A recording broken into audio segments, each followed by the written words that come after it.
开始直播。大家晚上好啊，又到了每周的练习杠铃的时候了。正式开始之前，先感谢2位打赏的金主，一位是171KOKUU，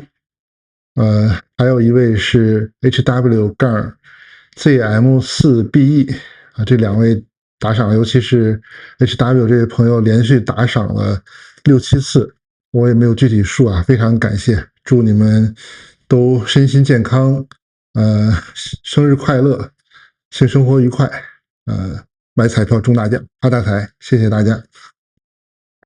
我看我的手机上也开始正式直播了。我们今天还是继续，从杠铃的基础动作开始。上次直播之后，很多人反映可能说有些细节讲的，不够细，然后光是模仿的话可能有点难度。今天就从最基础的正摆、侧摆，然后我们再加上一个直立摆的动作，然后把上肢和下肢的这个动作细节讲一讲，这样大家练的时候就可以更有的放矢。感谢这个杨娜的打赏，谢谢谢谢。祝你这个身体快乐身体健康，这个心情愉快，性生活愉快，发大财大家好。正在烤披萨你们这么早就吃饭了吗？早上吃饭？那我还是说，上次讲的有些细节没有讲到，所以我们这次把这些动作就是从细节上讲一讲，带着大家练一练。我们说呢，这个杠铃练习，大家不要追求重量，不要说一开始拿很重的这种杠铃，因为很容易超过你控制的能力，这样就很容易受伤，因为它毕竟是很沉，然后你摆荡起来这种惯性有时候万一砸到身上或者砸到地上，砸到周围的东西都非常容易有损伤或者伤到自己，这个一定要注意安全。先从最小的重量开始，然后练会了动作，把动作细节做对，这样才不会受伤。因为杠铃的运动呢，它和哑铃和杠铃都不太一样。哑铃和杠铃呢，它一般我们是双手是一个同样的重量，而且它是一个单向可控的孤立肌肉的运动，所以相对来说比较好控制。但缺点就是它和真实生活是不一样的，而且你这种单向的孤立肌肉做多了，非常容易出现运动损伤。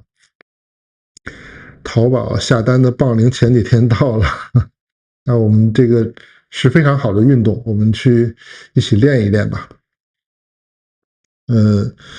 日常生活当中，我们通常都是单侧拿一个重物，或者说是2个手协同拿，通常不是两边是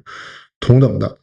如果同等重量的话，相对你就不用考虑平衡的问题。所以很多人去练杠铃去练哑铃都可以举得非常重，因为它本身是一个平衡的状态，你是可以很好的利用这一点，就不用考虑平衡的问题。但是我们练这个杠铃，包括壶铃，还有其他的日常生活中这种武术也好，往往都是单侧发力，因为我们日常生活当中大多数人都是一只手惯用手，然后惯用一只手的力量更大一点，然后不惯用这只手力量就弱一些，然后灵活性上也会有差别，所以大多数情况都是人是不平衡的。然后这个杠铃呢，它是通过一个摆荡，它不是一个单向的运动，是一个弧线的运动，因为它有一个配重，所以它远离身体的时候，这种离心力可以很有效的锻炼我们这个平衡能力。你要通过核心收紧，然后对抗它这个离心力，这样达到一个平衡的状态。这样呢，是更符合我们日常生活的用力习惯。杠铃嘛，它就是一个棒子，就是我们挥击这种棒槌棒子这种运作模式，可以说是人类的一个很优势的身体结构的一种运动。我们看很多以前那种七侠五义还有新唐书，很多武将都是拿这个锤或者拿剪的，其实它的攻击方式就是和这个杠铃运动的轨迹是一样的。它最开始在波斯在印度也是训练战士用这种重兵器的一种训练器械嘛。但是我们现在不需要用冷兵器啊，但日常生活当中其实有很多都是需要这种运动模式的。比如我举一个最简单的例子，就是我们用日常这个锤子，用锤子，好多人是不会用锤子的。锤子其实它就是靠它这个锤头的一个重力，然后它有一个自然的一个拉伸，然后你的手呢，很多人不会用的时候，它会使劲往下砸，这个时候你的往往这个稳定性是会出问题的，就不一定能砸到你想要砸的地方，而且你用力太多之后，这个反作用力就作用到你的手上、你的身上，这就容易造成一种这种劳动损伤吧。这是锤子，还有我们很多家务活，如前几天我给一位女士治疗，她的问题就是右侧的肩膀带头带手，整个右半边身子都不舒服。然后问了一下她做什么，她其实什么都不做，就是在家做一做家务、做饭，然后切菜、揉面。然后我问了一下，我说你看，你假装这里有一个面团。假装这有一个菜，你切一下，你揉一下，我看一看，结果他就明显他这个做的动作是不符合我们这个人体的结构的。就很多人其实是不会做这个家务劳动的，就是没有人教你，然后你靠着感觉去做，就会做的很累很辛苦，还把身体做伤了。就是他没有利用这个重力，比如说切菜吧，切菜好多人是使劲往下剁。然后剁到这个还不解气，恨不得把这个菜板剁碎，这个是不对的。正常的切菜应该是，先有我们说中式的切菜啊，西餐的切菜又有另外的说法，就是一边的这个尖先贴到这个案板上，然后它靠这个菜刀的重力，实际上是把这个菜压断的，而不是说你去用力，用你的身体的力量，用你的手臂的力量去压。你如果用了这个力量的话，它一定这个反作用力就会作用到你的手、你的肩膀、甚至你的脊柱的这些关节上面的。还有很多的一个日常现象，比如拖地啊、扫地，都是很多人他是用手很卖力的去拖地，很卖力的去扫地，这个都是不对的，都是容易你干不了几下就很累，而且容易出现损伤的。正确的往后退一点就是扫地的话，就是实际上和我用这个一会儿讲的杠铃的这个侧摆是一样的，就是用我们的这个胯腿，然后带动这个扫帚来扫地，这样你是完全不累的，你扫一天也不会累。然后拖地也是一样的，就是用我们的这个胯下肢，然后腰马合一，带动这个胯来运动，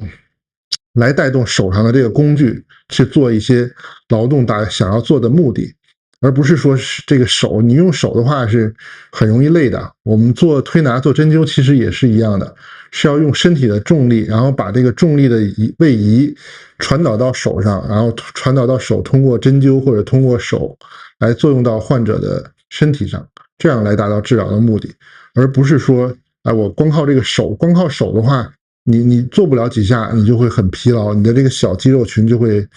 疲劳甚至损伤了。我们看有些网上这种做推拿、做正骨的，他那个手变形的很厉害，就是因为他发力的方式是不对的。包括我看一些报道说，就加拿大本地的注册按摩师，很多刚毕业的年轻人，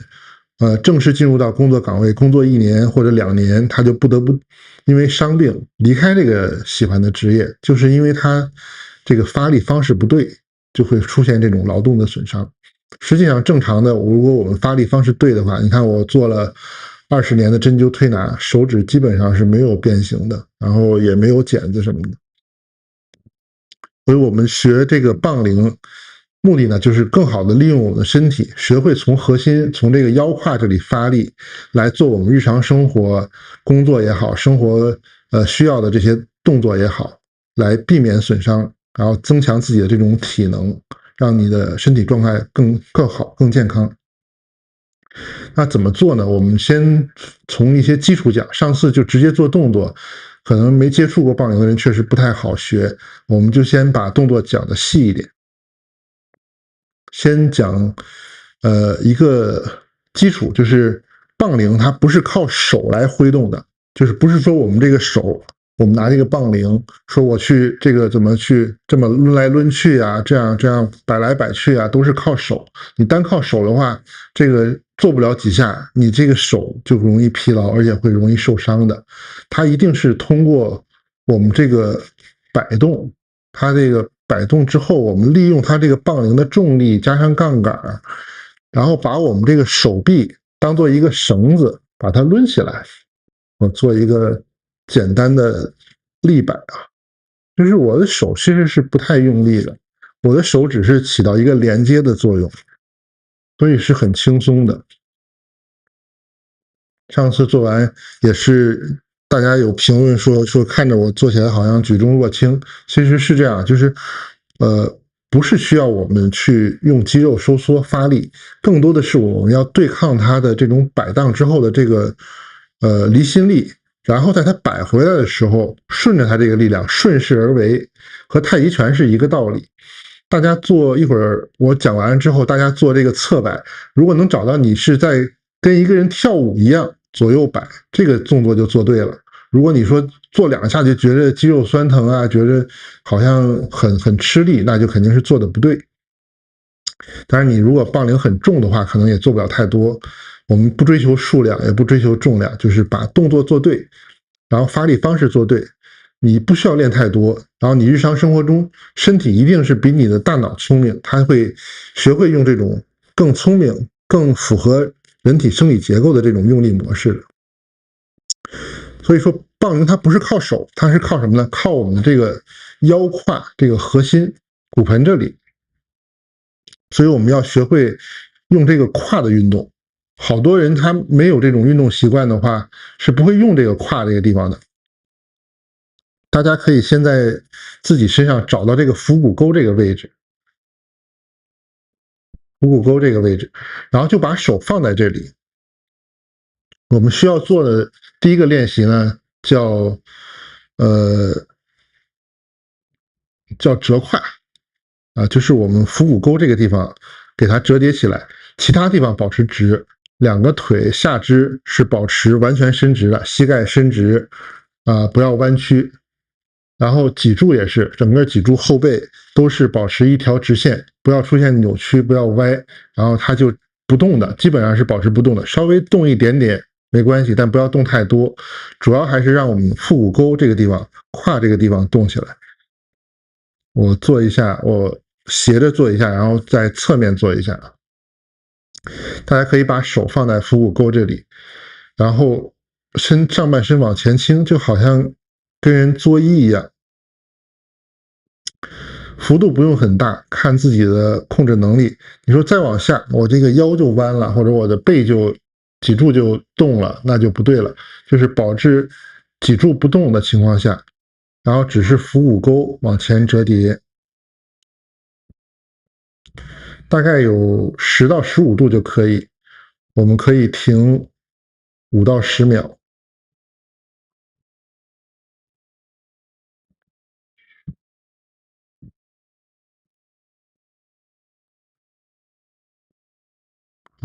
慢慢收回来，站直。我再侧着做一下，腹股沟这里，我们用手可以做一个标记，就是让这个位置折叠起来。两个脚不要太宽，就是与肩同宽，差不多就可以，稍微宽一点点可以，不要宽太多。宽太多的话，难度是稍微有点大的。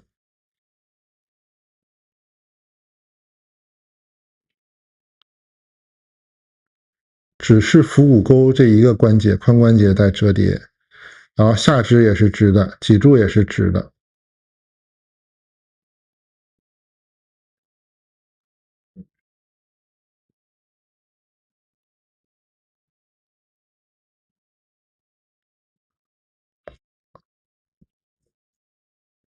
这个就是折胯，它是传统内家拳里面一个很重要的一个练习。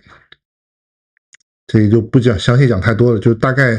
大家试着做一下，如果没问题的话，我们就带着大家做个3组吧，每组10秒钟。我就还是正面，然后斜着侧面做3组。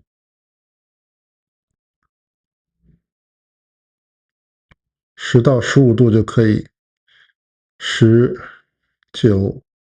8、7、6、5、4、3、2、1，好，放松。如果做对的话，你的下肢的后侧会有一点点拉紧的感觉，然后后背脊柱也会有一点点拉紧的感觉，然后腹股沟这会有放松的感觉，然后腹部也会有牵拉的感觉。我们休息完，我斜着做，大家看着视频做，跟着做就可以。好，找好脚的宽度的位置，然后折胯，10、9、8、7、6、5、4、3、2、1，好，慢慢回来，站直身体，放松。这个折胯，大家如果腰有不舒服或者后背啊不舒服的话，都是可以做的。它可以很好的缓解这个腰背部还有骶髂的紧张张力。最后一组我侧着做，肩膀放松，手放在腹股沟这儿，主要目的就是让你找到腹股沟这个位置它的动作。熟悉以后也可以不放在这里，你比如也可以放在抱着这个胸口，也可以背在后面，都是可以的。好，往前折胯，10、9、8、7、6、5、4、3、2、1，好，站直放松。这个是折胯，大家找到这个胯根儿，就是说腹股沟的这个位置，然后知道它这是可以动的，这个对我们一会儿做杠铃的练习是很有帮助的。如果你没有找到这儿动的感觉的话，你杠铃一定是做错的。我就为了给大家讲课，我看了很多这种国内国外的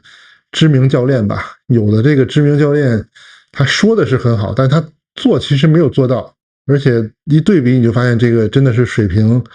有好有坏吧。有的这个基本动作都做的不太对，我们就不点名了。但是我也尽量不犯错啊，因为我其实也不是专业教杠铃的，而且这种线上教学可能也是有一些困难。你要如果是线下1对1的话，还能观察一下动作哪里细节做的不到位。包括我自己可能也是有些不标准的动作，但是我尽量把原理说清楚，把这个动作要领细节说清楚。这个是折胯，我们找到折胯之后呢，就要做下一个动作，就是我们所有的杠铃动作一定是从折胯，从这个骨盆折胯这个动作，它的折叠挺直来带动身体，然后带动手臂，带动手上的杠铃来做各种摆动、各种动作的。先不要着急啊，就是我们一步一步的来，把这个基础说好。明白这个原理之后，我们做的时候就可以随时去关注一下自己的腹股沟、自己的这个骨盆有没有动，因为它的所有的动作呢，都是希望我通过我们这个臀大肌，通过大腿后侧，然后通过这个核心力量来把杠铃荡起来。找到腹股沟的这个感觉之后，我们就要下一步。下一步呢，就是叫叠身。叠身呢，就是上半身腹股沟以上是跟刚才折胯是一样的，但是多一个动作呢，就是我们的膝盖。膝盖呢也是同步屈曲，就是上半身折叠的时候，腹股沟折叠的时候，膝盖也跟着屈曲。然后这个时候大家一定要注意，膝盖不要超过脚尖，就是膝盖只是微微屈，不是刚才完全挺直的状态了。然后膝盖这个屈的脚尖屈的这个方向呢，一定是和我们脚尖的方向一致。所以大家可能有的人，如果他的关节不是状态很好的话，建议大家可以稍微有一点点外八字。你也可以试着就两个脚都平行，稍微会有点难度。觉得别扭的话，就稍微的有一点点外八字就可以。我还是先斜着做，大家能看到我的脚。然后腹股沟我们找到了，就不需要再把手放在这里了。当然你感觉如果弱的话，也可以继续放在这里。我可能更建议大家去把两个手背在后面，保证我们上半身脊柱是伸直的状态。好，同步屈曲折胯。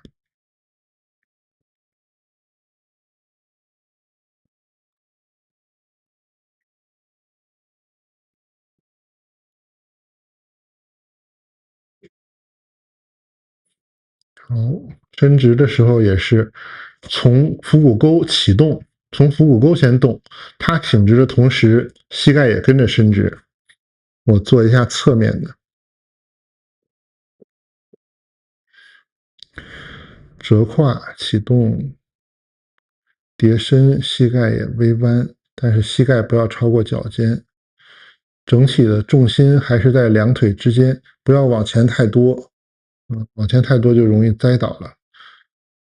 甚至我们如果待会儿做杠铃的时候，它可能会稍微有一点点往后，就因为它杠铃在往前嘛，你稍微有一点点往后，就是你找到这种屁股往后去顶的这个感觉，然后才能让它一个整体平衡。因为手上有杠铃之后，它的这个重心会有一点点往前。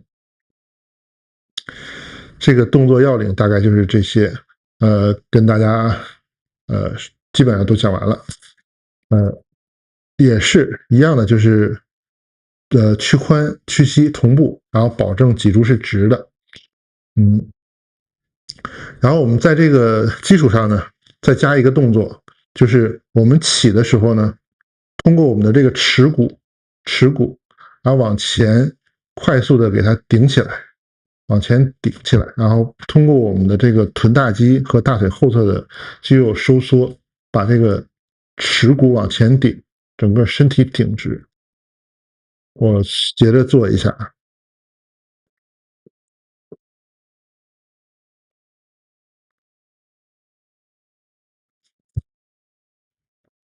我们做这个叠身就做3秒吧，就不做10秒那么长了。好，叠身，3、2、1，耻骨启动。3、2、1，我从侧面做一下。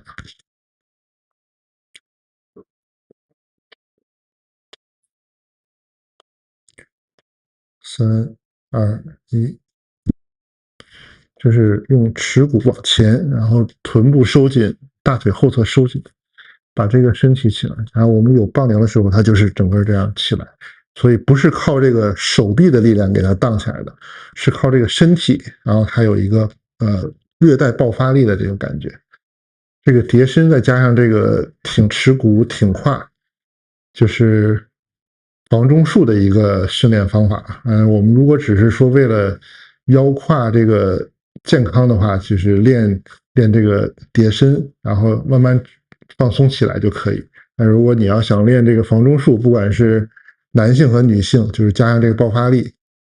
它就有这种增强性能力的功能。昨天老王这个会员直播就是这个科普一些这种房中术的知识，我看了看他那个直播预告，大概知道他讲的是什么内容了。我们有传统的练法，然后杠铃呢，我们学会用杠铃的话，就做这个杠铃的前摆还有侧摆，就可以很好的锻炼骨盆周围这一圈，然后可以让盆腔的血液循环、盆底肌还有它这种性功能得到很好的保健，得到增强，不用弄得太复杂。那我们还用再做几次吗？就是大概这个意思能明白了是吧？那我们就是下肢就先讲这么多，就或者说我们核心就是这个练习。大家没有杠铃的时候，或者练杠铃之前，我建议就是先做几组，然后找一找感觉，一定是这种骨盆启动，然后通过髋关节来发动，然后让这个力量传导到上肢，然后传导到手上的棒铃，然后去带动它的摆荡，带动各种动作，而不是说用手启动或者用膝盖启动。如果用膝盖启动的话，就是膝盖容易有这种扭转啊，或者是损伤。如果是手启动的话，你可能做不了几组，你手臂就非常疲劳、非常累，而且很容易受伤。然后从骨盆来启动的话，我们就是杠铃运动真正的想要达到的锻炼的效果和目的。那我们再讲一下上肢的运动。上肢呢，大家就是做一下这个直立摆，这是一个你如果从杠铃运动来说，我看很多教练是把它当做一个比较高级的动作，因为它很多后面的流动，就是不同的组合的时候，需要用这个直立摆来做一个衔接。相对来说，他们都是往后比较讲，但是我想呢是，我自己练习呢，我是觉得应该把这个练习放在前面，就是让大家找到这个手臂形成一个整体，手臂伸直，然后你把自己的手臂当做一个绳子，把这个棒铃绑在手上，然后摆动，感受这个棒铃摆动的时候这个重力的作用，重力拉动这个棒铃，然后棒铃通过这个惯性拉扯你的手臂，拉扯肩膀，然后进而影响你的重心，然后你的核心、你的重心怎么跟它对抗，怎么跟这个离心力对抗，跟惯性对抗，保持平衡、相对平衡的这个状态。大家试一下，最好是先从轻一点的，我们单手来说啊。这个简单的就是在我们身体前面摆动，左右这样摆动，就是千万不要曲肘，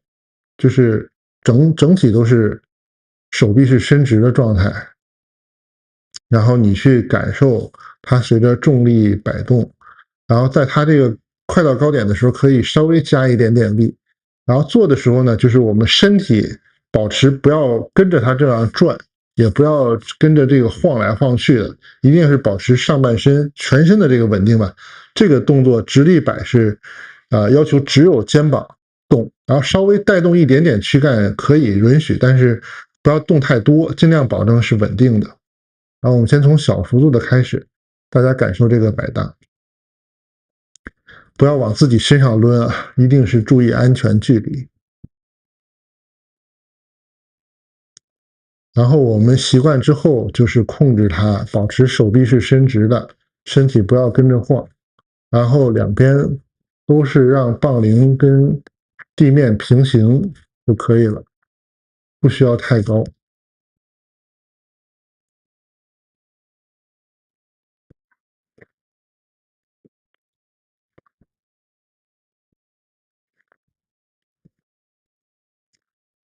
好，我们换一只手，先做几下预摆，然后找到它这个惯性离心的牵扯力之后，顺势而为，把它逐渐荡高，荡到平行的状态就可以了。二、三、四、五、六、七、八、九、十，一定要抓牢啊，别给甩飞出去，甩飞出去，把家具砸到就不好了。大家能找到这个感觉吗？如果说找不到这个感觉，我就是只是在这个下面摆荡，不摆那么高，也是有锻炼效果的。尤其是如果你肩膀不舒服的话，不需要举那么高，不需要荡得那么高，在下面也可以很好的锻炼到肩膀和后背。然后你去感受，随着它这个摆荡，你的重心是跟着交替在两个脚之间略微的有移动的。我从侧面再做两组，我斜着做两组，斜着做两组，就是在身体前面左右摆，可以先预摆几下。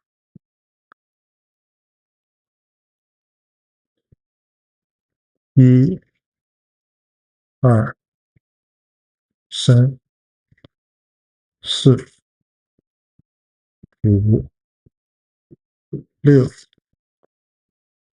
7、8、9、10。有的朋友留言问这个呼吸还有视线，视线的话，就大多数时候我们这个身体，都是在正面，就是面部是对着身体这个躯干来说是正面的，就是以后有这种转身的话，也是我们这个身体肩头永远都是在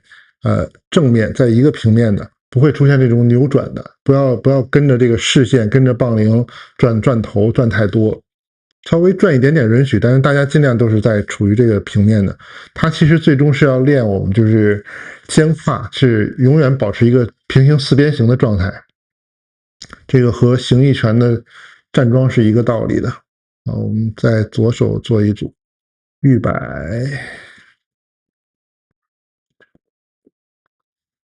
，1、2、3、4、5、6、7、8、9、10。做的时候、收的时候也是不要直接停住，就是也是慢慢越摆越小，最后停下来，这样给它一个缓冲。做的时候呢，两个脚都是要抓牢地面，脚趾和脚跟都不要离地。我在做侧面做2组，预摆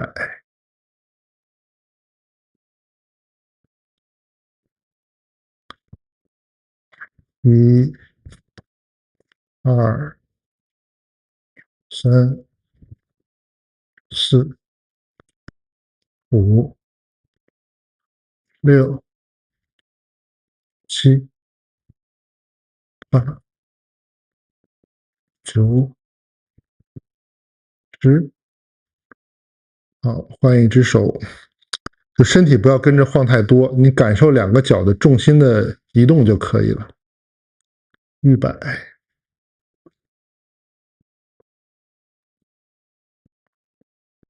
，1、2、3、4、5、6、7、8、9、10。大家就是一开始不用把注意力放在呼吸上，正确的呼吸就应该是发力上来的时候有这种短促的呼吸，把核心收紧，然后下来的时候呢吸气。但是一开始我们控制不好的时候，就不要把注意力都放在这个呼吸上，把动作要领做对就可以了，然后呼吸自然呼吸就行。你随着这个运动正确运动之后，它这种摆荡一定会促进你的核心，促进你这个呼吸往正确的方向去发展的。练多了，自然就会形成那种，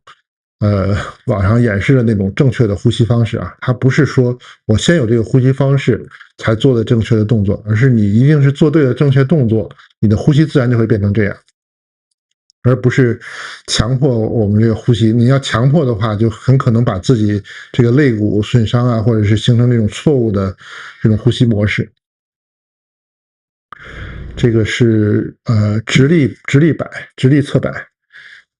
我们明白这个之后呢，我们下一步就是用两个手侧摆。方法呢，就是一只手呢贴近它这个末端的球，另一只手去抓住，然后保证两个手都是伸直的状态。我先做侧面做一下，也是预摆。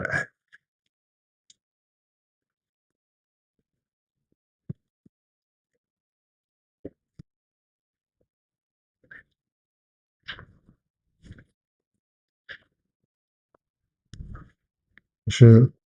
容易犯的错误就是摆起来之后，你可能你手会稍微有一点点屈，有一点点是可以允许的，但是大家尽量是保证两个手都是伸直的状态，不要屈太多，尽量是伸直的。单手的你好，你好欢迎参加这个棒铃的小课程。好，我们讲完这个髋关节的活动、膝关节的活动，然后再加上这个上肢的直立摆动，我们再讲一讲这个正摆。正摆就是其实下肢就是我们刚才说的，叠身之后有一个爆发力，把这个胯往前顶出去，然后这个顶的同时爆发力就把这个杠铃弄下来，这就是正摆。这个我们不需要弄太高，跟地面平行就可以了。到不了地面平行也没关系，然后能到哪就到哪，然后不是说使劲往下，就是不控制它的自动受重力下来。下来之后，这是一个容易犯错误的点，很多人会先屈髋屈膝，那你这样的话，如果杠铃很大，就容易砸到地面上。正确的应该是随着它重力下来快接近到身体的时候，然后我们在这个髋关节折叠，然后膝关节屈，然后下来，然后再挺，再来第二次，这个是正确的发力。就是我们通过髋关节的活动来带动手，带动杠铃。我做一下示范啊。一般呢，可以如果是很重的话，你可以先放在地面，然后它有一个让它这个自然摆动回来之后，我们是屈髋屈膝的状态嘛，其实就是一个站桩的状态，然后带动它起来。我们也可以先预摆几下。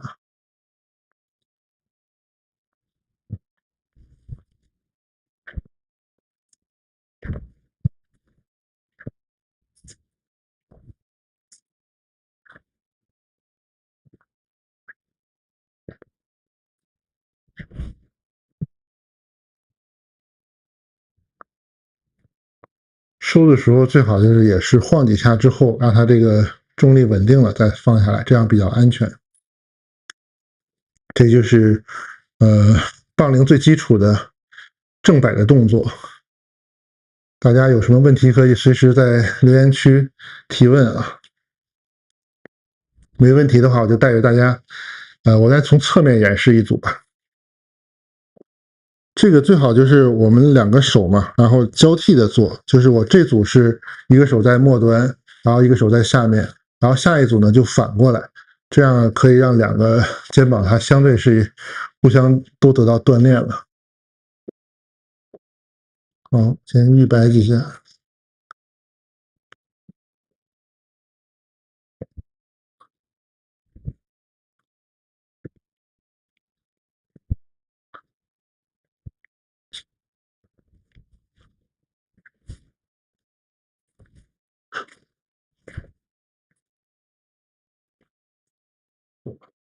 这就是壶铃的正摆。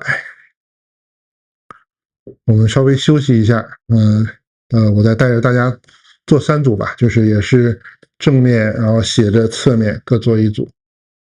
这样可能是不是手就没办法交替了？那我就再多做3组吧，就是各做2组。好，先来正面，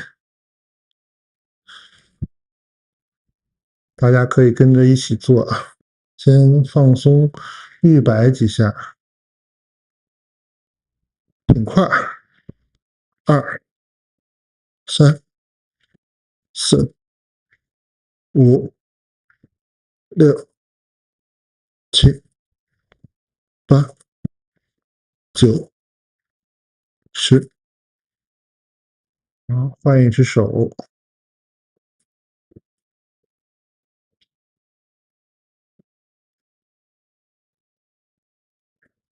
，1、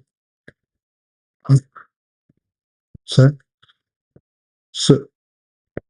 5、6、7、8、9、10。休息一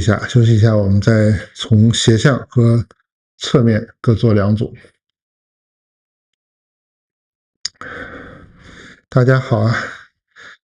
动作讲解的非常详细，谢谢啊！我这好多知识也是后补的，以前就是自己随便瞎练着玩，这个准备开课的话，还是要好好研究研究，把这个容易犯的错误啊、细节给大家尽量讲清楚。如果发现我做的不对的地方，或者是有些要领说错了，大家一定提醒我，我再去纠正。这个我也在一边学习，跟大家一起学习。好，休息差不多，我们就来斜向了，我展示一下。一个手在末端，另一个手在下面，两个手臂都伸直，预摆，一、二、三、四、五、六、七、八、九、10。好，换只手。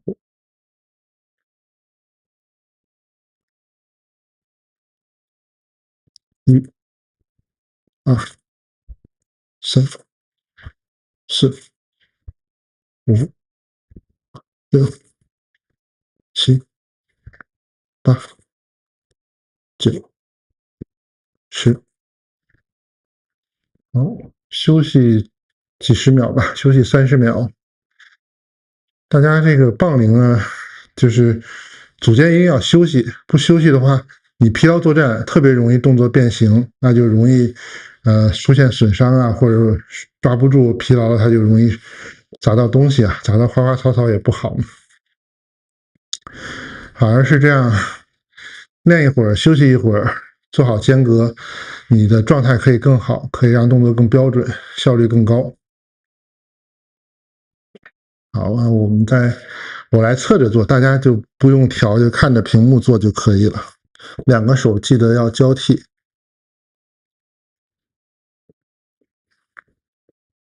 1、2、3、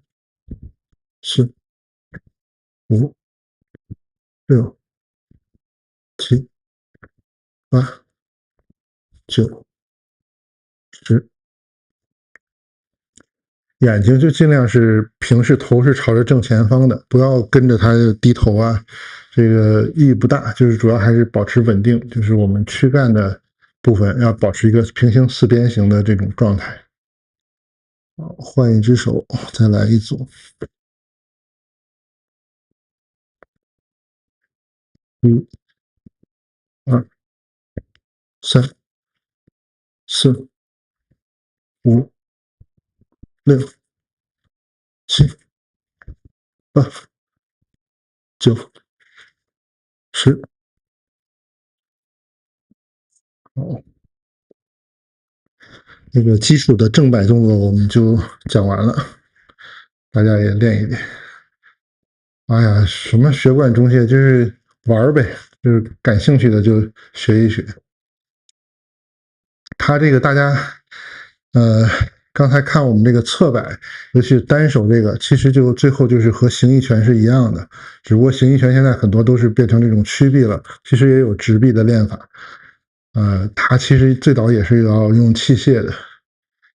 最终的目的就是让躯干脊柱它是一个平行四边形，这样你这个力线传导就可以从脚一直传到手齐四梢，可以让这个力量贯穿这个身体，这样你去进攻的时候力量可以不会有太多损耗，然后防守的时候就是不会让身体有太多的这种应力出现身体的损伤，力量就直接从脚底就卸下去大部分了。这个是传统站桩就是这样，然后我们通过杠铃其实也可以达到同样的效果。而不是说，你如果选了很重的杠铃，或者说你动作不熟练，很多人他这个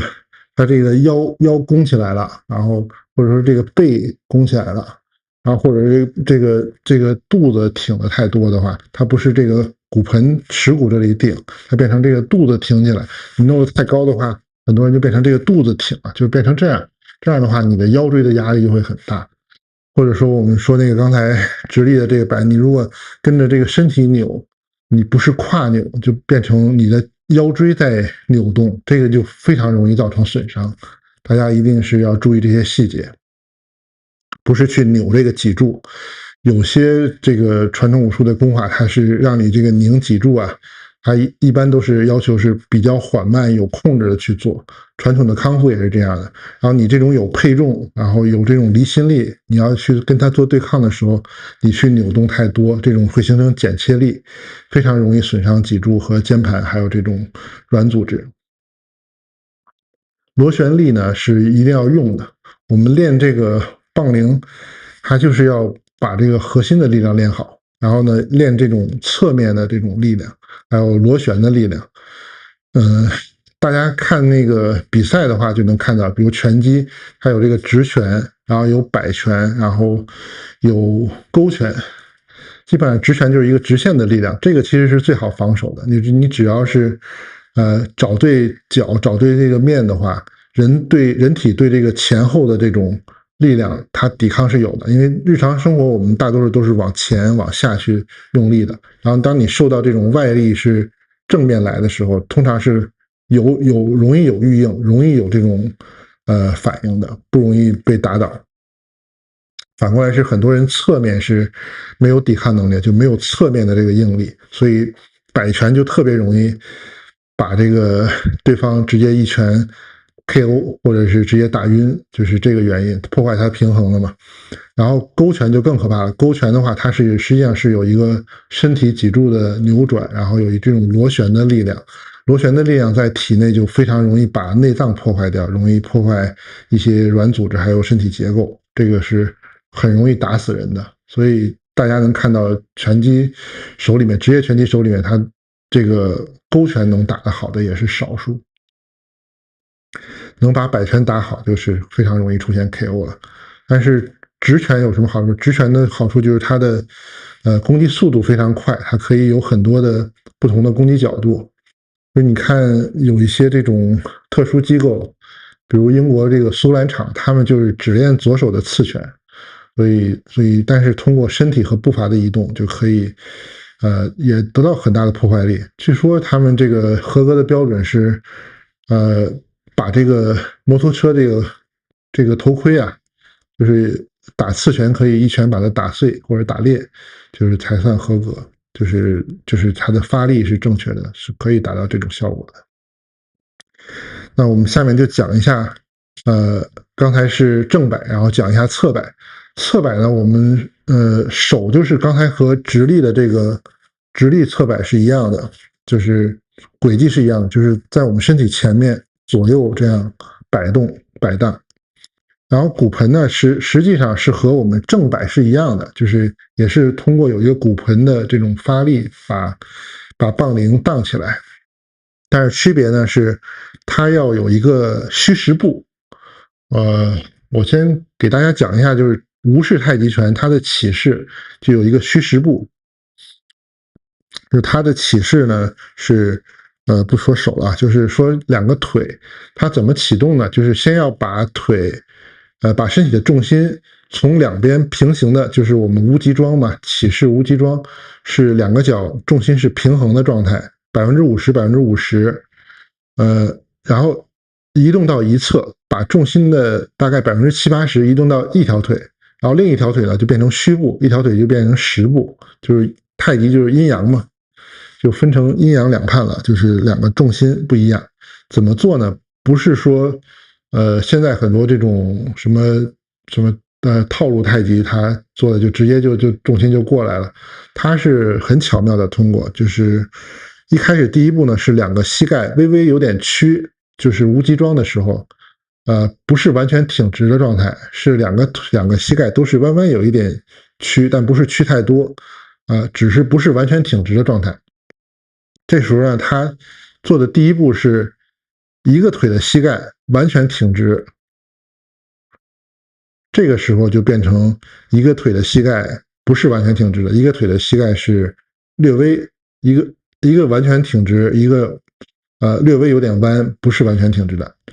你用现在说就是这个过去的说法就是阴爻阳爻嘛，就是一阴一阳，一虚一实，然后现在你就可以认为它就是两种状态。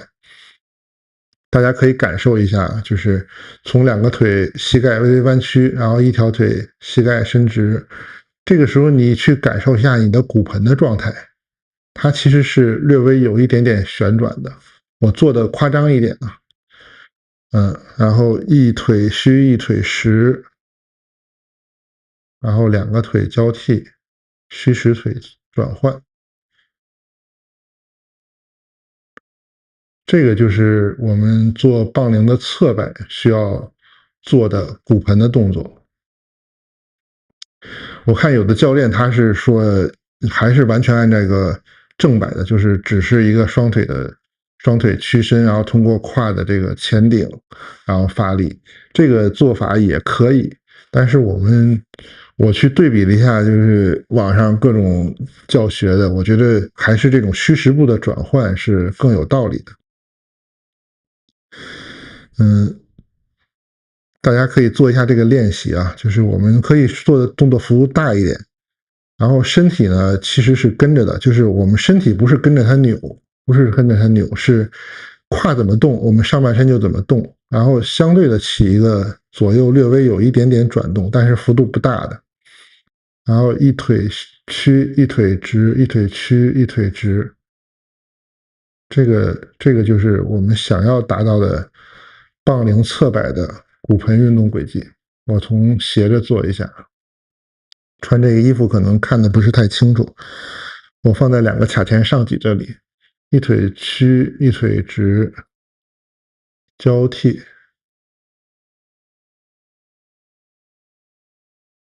屈的时候不要超过脚尖，然后骨盆的动就带动上半身的转动了，但是实际上我们的这个脊柱没有转动，脊柱就是肩膀和胯，它还是处于这种平行四边形的状态，没有跟着扭动。不要扭脊柱啊，就是骨盆的动，然后带动我们躯干，带动手臂，这就是真正的腰马合一，就是这样的。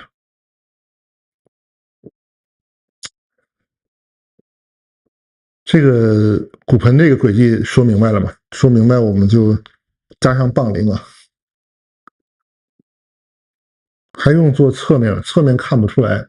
就一腿屈一腿实。我还是做斜着吧，斜的，然后两个手也是手臂都伸直。我20年重度银屑病，中医有什么好的建议或治疗方案吗？这个你光说这一句话的话，就没有办法给你有什么好的建议和治疗方案。你给我写个邮件吧，把你这个发病的具体情况、症状啊，最好有照片，你发给我是什么部位，然后做过哪些治疗，我给你一些建议。银屑病比较复杂，它这个不是很好治。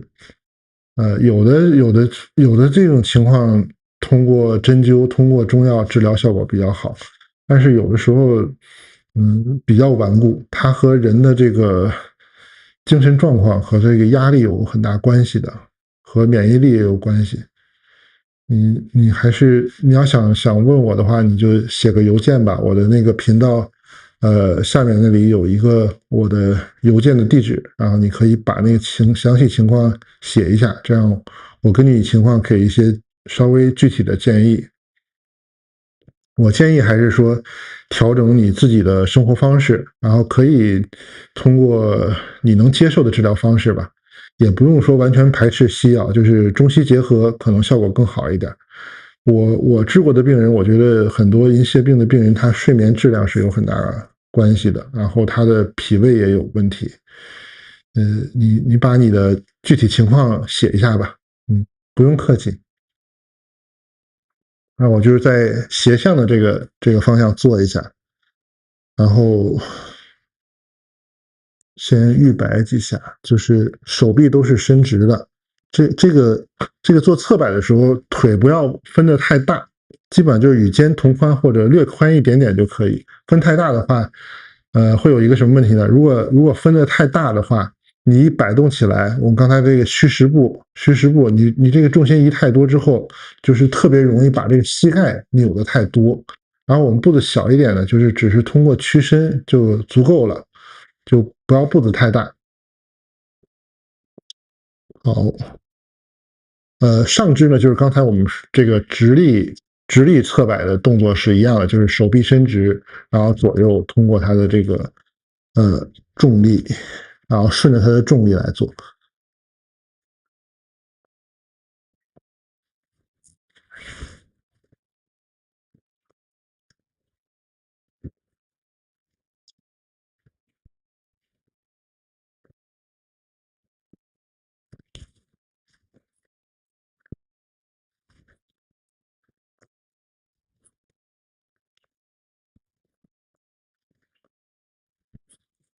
这个不强求到跟这个地面平行啊，就是如果你的杠铃比较重，或者说我的这个力量不够，呃，或者觉得这个一荡起来，就是身体都要跟着走了，那你就是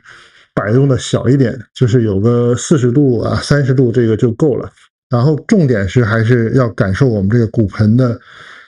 移动、屈伸，然后我们的这个膝盖还有一个虚实腿的一个转换，大概是这样。这个侧摆的好处呢，就是它不像这个正摆它是你要靠核心的这个爆发力把这个荡起来嘛，所以它是挺消耗体力的，可能做不了几组你就会有点疲劳的感觉。侧摆呢，就是如果你不是说一定要跟这个地面平行的话，你只是在下面，然后感受这个骨盆的旋转，然后感受这个虚实腿的转换，你是可以做个2-3分钟没问题。而且对这个减肥啊，我自己感觉对减肥、对这个消化系统、对这个肚子是有很好的锻炼效果的。就是好多人做几下他就开始打嗝啊，或者是这个腹部的这个腹肌就开始有反应。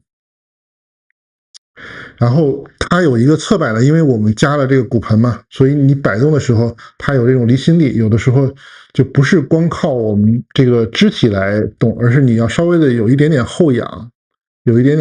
来保持平衡。好，我们做一组，还是做10下吧，就不做多了。换一只手，刚才我是右手在这个末端，现在我换成左手在末端。先预摆，虚实腿的转换。虚实腿的转换是根据这个杠铃的位置决定的，而不是说我虚实腿来带动这个杠铃。好，荡起来，1、2、3、4、5、6、7、8、9、10。大家做的时候做这个侧摆呢，尽量是通过你的膝盖屈伸、骨盆的折叠，我们说的折胯，然后骨盆的这种旋转，就把这个杠铃的离心力给中和掉，达到一个相对平衡，就好像你在和一个人跳舞一样，跳那个摇摆舞一样，是比较舒服的。我觉得做多了很舒服，呼吸不要乱，自然呼吸就可以了。我因为要说话数数，就是稍微有一点点乱，但正常的话，呼吸是可以比较平稳的。还有要注意什么呢？就是侧摆，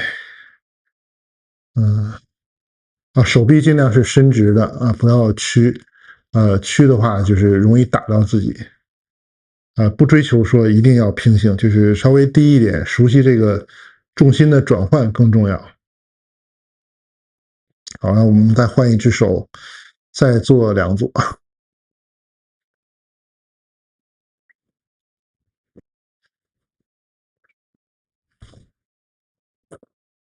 1、2、3、4、5、6、7、8、9、10。对，这个侧摆的时候，就是我们通过骨盆和膝盖的屈伸、虚实腿转换就可以了，不要说出现这种就是不要说我过来之后，哎，这样转，这脚也跟着转，这是另外的动作。我们这个做基础的侧摆是不需要这种转体和这个脚的律动的，两个脚的脚尖方向是不变的，都是朝前，都是朝前。然后我侧面做一下吧，换一只手啊，这样能看到我的脚吧？预摆。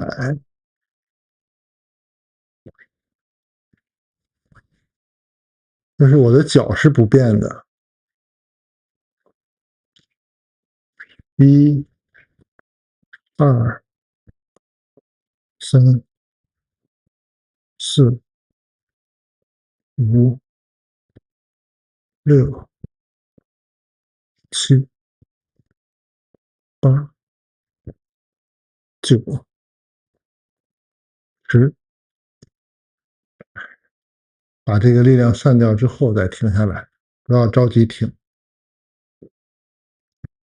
大概要领就是这些。然后我在正面做一下，正面做呢，主要就是大家看一下，我会因为这个杠铃的摆荡，然后略微的有一点点后仰，然后来平衡这个重心，平衡它的离心力。预摆，我看看这个距离够不够，应该不会砸到东西。好，往后一点，大家能够看到我的脚，两个脚的脚尖都是朝前的，不要太宽。预摆的时候就开始这种虚实腿的转换了，然后骨盆和重心的变化。1、2、3、4、5、6、7、8、9、10。好，这个摄像头不是很好，所以可能细节看不是太清楚。大家就是按我说的这些要领为主啊。我觉得今天这个活动度应该差不多了，不追求每次练太多，我们就是先把基础动作学好，学踏实。大家做这个动作有没有发现跟我们有一些运动非常的像呢？是不是很像高尔夫球？经常打高尔夫球的朋友，你如果把这个侧摆练好，你的高尔夫的成绩会突飞猛进的。因为这就是正确的利用重力，然后把我们这个挥杆以这个胯为轴。好多人打高尔夫球变成这个以腰为轴，就把自己腰扭伤了，然后或者是转的太多，把自己的肩膀拉伤了。还有就是我们刚才说的，他本来到这里就可以，他就是又转多了，然后这个脚踝扭多了，然后把脚踝和膝盖扭伤了。这种损伤都是非常常见的高尔夫球的运动损伤，包括高尔夫球肘也是一样的，就是你应该是伸直手臂去打球，然后你屈了，然后扭了，这样就把自己的把这个力呢就留在自己身体的关节里面，慢慢出现这种运动损伤了。打网球还有打羽毛球其实也是一样的道理，你学会这种核心从腰胯这里发力，然后它不是说扭我们的脊柱，而是说这个胯带动，然后通过这个腰马合一，然后把这个力量从根部从脚传到手的末端，打到你想打的球上，你就可以打得更准，打得更远，打得更有力量。而不是说我发狠，我怎么用这个手臂的肌肉发力，或者说我怎么去把这个单一的哪块肌肉练得很强壮，它是两回事啊。你单一的肌肉练得再强壮，你也不会有你的腰